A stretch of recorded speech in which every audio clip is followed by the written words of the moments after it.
What is the best property strategy for somebody starting out?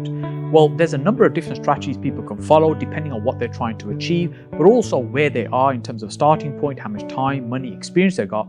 But before any of those decisions are made, one key factor that you need to consider is a core skill, regardless of the strategy, and that's the ability to be able to find deals. So what I mean by that is it doesn't matter whether you're doing service accommodation, you're doing rent to rent, you're doing HMOs, your developments, lease options.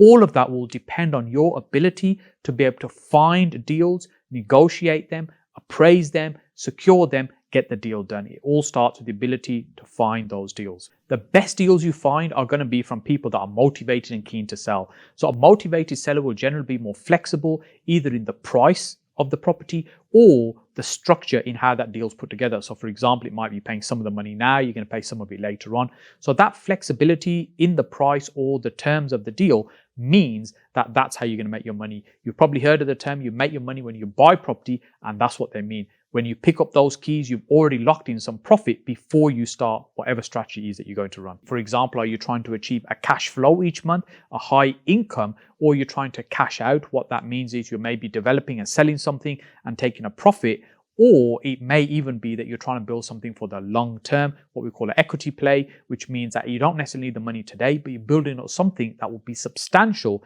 in the future. But regardless of which strategy that you pick and choose, which is the one that you're going to use, there's a core skill that you need to master. And that core skill is the ability to be able to find deals. It's that core ability to be able to go out there, find those deals, i.e. generate the leads, negotiate the deals, appraise them, secure them, get them across the line before you can actually implement your strategy. So finding those deals is key, and that's the thing I think that most people miss, that they need to get really good at. Hey, if you're enjoying these short videos that we're doing called Saj Dailies, then make sure you also check out our longer form content that we have on the channel. There's probably about 300 videos that are on the channel that we've uploaded over the last few years, and there's a lot more content uploaded regularly. And if you're enjoying it, then make sure you click on that like button. Also subscribe to the channel, but more importantly, leave me a comment. Let me know what it is about these videos you're particularly enjoying and particularly liking. And once you've done that, make sure you click on this video, and I'll see you over here next.